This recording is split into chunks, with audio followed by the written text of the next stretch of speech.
Hello everyone and welcome to my channel. Today we are going to the incredible USAL Beach. USAL Beach is located in Northern California and it's kind of a unique spot because you can actually camp here. And one of the reasons you can is it's a little bit hard to get to. So today we're going to talk about where it is, how to get here, the difficulty of the road, and the type of camping that you can do here. First of all, where is it? Now, in Northern California we have what's called the Lost Coast. The Lost Coast is a hike, and it's a part of the coastline where there are no roads whatsoever. So you have to hike it. In order to hike it, you combine a trail on the ridge, and sometimes you have to come down to the ocean and actually cross in the sand. And so you have to watch the tides. The only time you can actually do it is in low tide.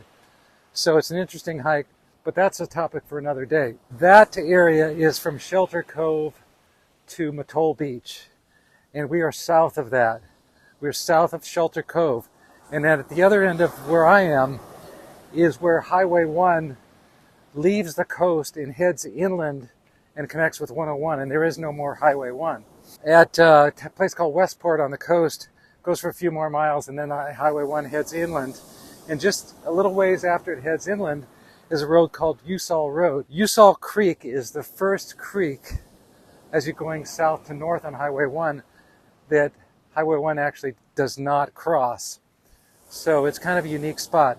In order to get here, you either need to come on Highway 1 from Highway 101, either direction, north or south, to Leggett, and then you head about 20 miles west and you end up at USAL Road. USAL Road is a dirt road, and technically it's a four-wheel drive road.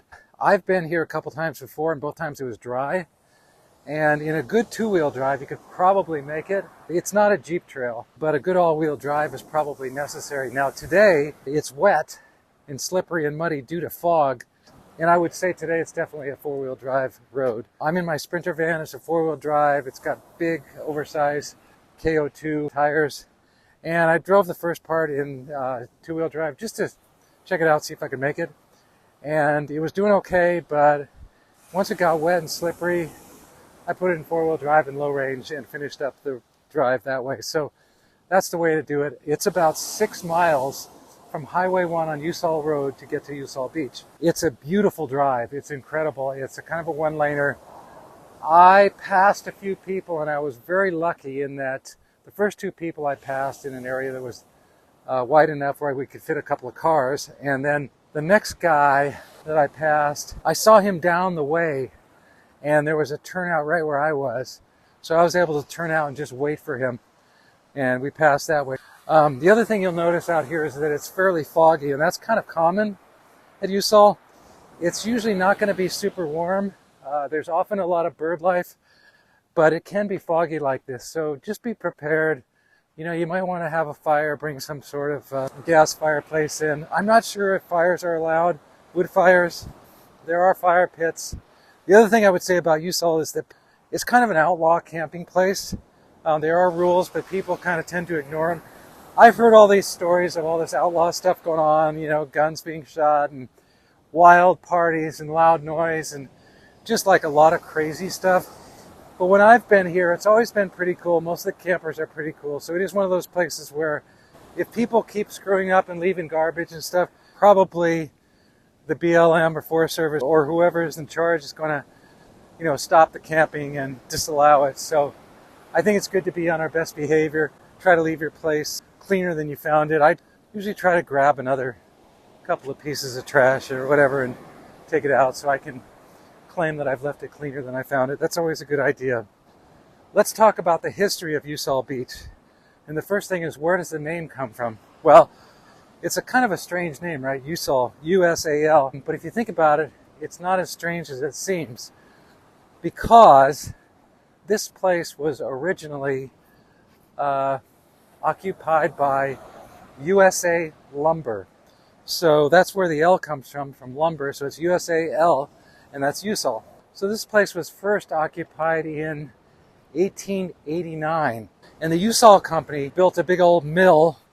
And it was incredible because what they did was, where USAL Creek comes down, they built 3 miles of railroad. They shuttled the logs down on that railroad to a mill. They milled the logs, and then out here at sea, they built a pier that was 490 meters long, which is about 1,600 feet. And they would haul the lumber out. They put the railroad on the pier, and they would haul the lumber out to big schooners out there. And then they would ship the lumber to wherever, down to San Francisco or up to Eureka. And then it would go by rail or whatever to other places. So it was quite an incredible operation. That was in 1889. And then in, I believe it was 1896, the USAL company sold the property, and they had just really just logged the living daylights out of it. But it was still reasonably profitable. And what you have to understand about logging is that it's most profitable for the larger trees that are in close proximity to the way to get the logs out. And that was that railroad track. So from 1889 to 1896, about 7 years, they had done a lot of logging. There were still a lot of logs up there, but they were further out from the railroad, so they were more difficult. The company that bought them didn't do quite as well, but they were still doing okay. And then in 1902, there was a huge fire. And of course, there's a lot of infrastructure out here in terms of the mill and the railroad and the buildings and that house the workers and all that. And it just burned down all of those buildings, the mill and everything. And by that time, the logging industry wasn't profitable enough for them to go through the trouble of doing a full rebuild. And so they didn't. And so at that time in 1902, that was kind of the end of the whole logging thing here. Now the area is kind of managed by, I think it's Friends of the Redwoods. They try to manage the forest. So I want to talk about the drive from Highway 101. What you're going to discover is that Highway 1 from 101 it's a very nice road. It's very smooth, nicely paved, but it's pretty swervy and curvy. It climbs up from Leggett, and then it subsequently descends down into a kind of a depression, and then there's this beautiful old mossy cabin down there that you'll pass by. And then from there you kind of continue down a little bit more, and then you cross Dunn Creek, I think it's called. That might be the low point, and then you kind of are going along a creek. Then you get to USAL Road, and it's really difficult to find. But backing up just a minute, when you come down, you're probably going to see a lot of logs, a lot of logging going on. And these are, it's not like a logging company thing so much as it's managing the forest as a nice old growth kind of forest. So that's what they're doing. And then you're going to get to USAL Road, and it's not marked. And I think that's probably somewhat intentional. People don't want a lot of people coming in here, so you need to know where it is.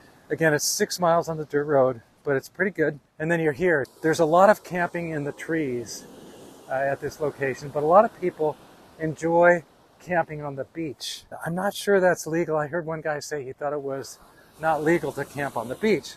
I actually didn't see anybody camping in the forest here, even though there's camping areas under the trees and the picnic tables. I think what most people like to do is what I did, which is roll their vehicle out on the beach and camp on the beach. And then you have this incredible view of the beach and the surf. I'm telling you about this cool place, but if you do come here, please do keep it clean, respect it, and leave it cleaner than you found it, and all will be good. So here I am settled in at camp, and I am on the beach now. I mentioned that I've been here twice before, and both times it was more crowded here, and I camped back in the trees there, and I'll show you some of those campgrounds. They're much more private, but when you're out on the beach here, you're out in front of God and everyone, and there's no hiding. But I'm finding that I'm really enjoying the expansive view, so this is kind of the way to go. This guy over here in the camping next to me mentioned that there's some otters out there, which I wouldn't have seen, and so I walked over there and took some pics of the otters, which were really cool, and I got a picture of him and his dog over on the beach. The water here is flowing out of USAL Creek in such a way that you actually can't get out to the beach without getting your feet wet. Camping is just amazingly peaceful. It's gorgeous. I'm super happy to be here.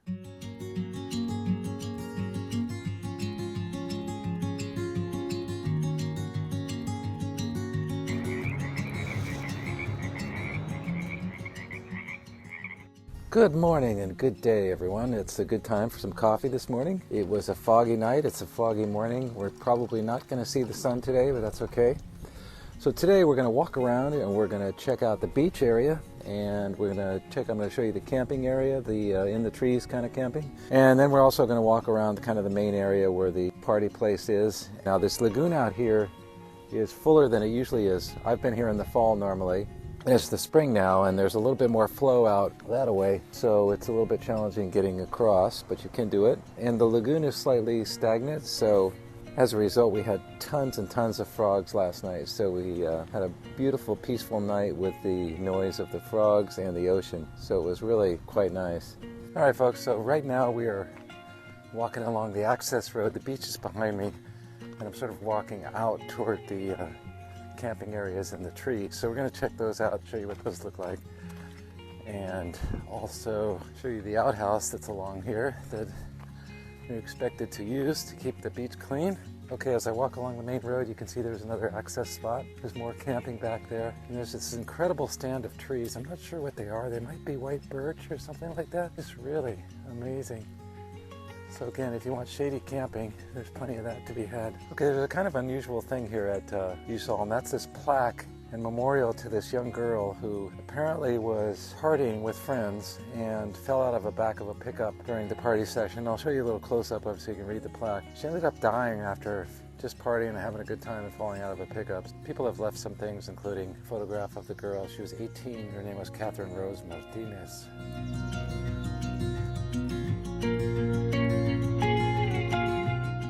Here's an information board about the Sinkyone Wilderness State Park, and a map over here. Here's some rules and regulations.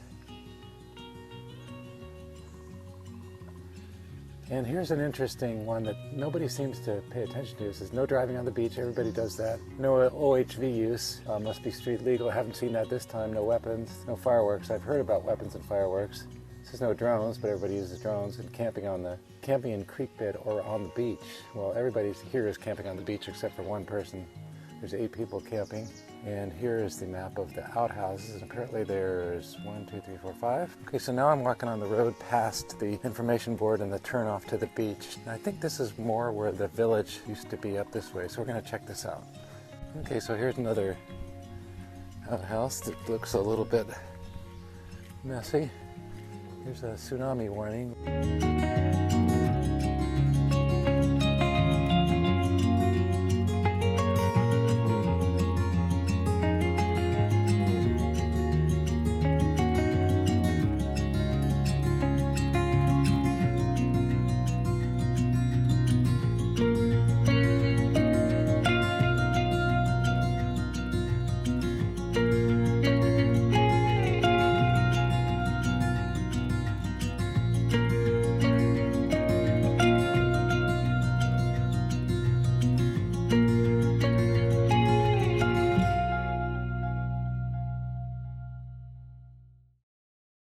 All right, so I'm taking a walk on the gorgeous USAL Beach right now. It's still foggy, but it's kind of breaking up. You can see behind me over there on the cliffs, there's a lot of fog. I'm down in the surf. I'm sure you can hear it. This has been a little bit of a surprise for me. The last 2 times I was here, it was for an event, so it was super busy. And this time there's no event, of course. I was expecting more people. I was expecting it to be more rogue, but it's actually really nice and peaceful. It's amazing. The beach is super quiet. Again, it's not warm, it's not really beach weather. And if I look out to sea, I'm not sure you can see it, but there's some big birds out there. It's like they're migrating, probably geese. All right, so thanks for coming along on this foggy tour of the incredible USAL Beach area and dispersed camping area. It was super fun. If you liked the video, don't forget to give it a thumbs up and subscribe. And until next time, thanks for watching.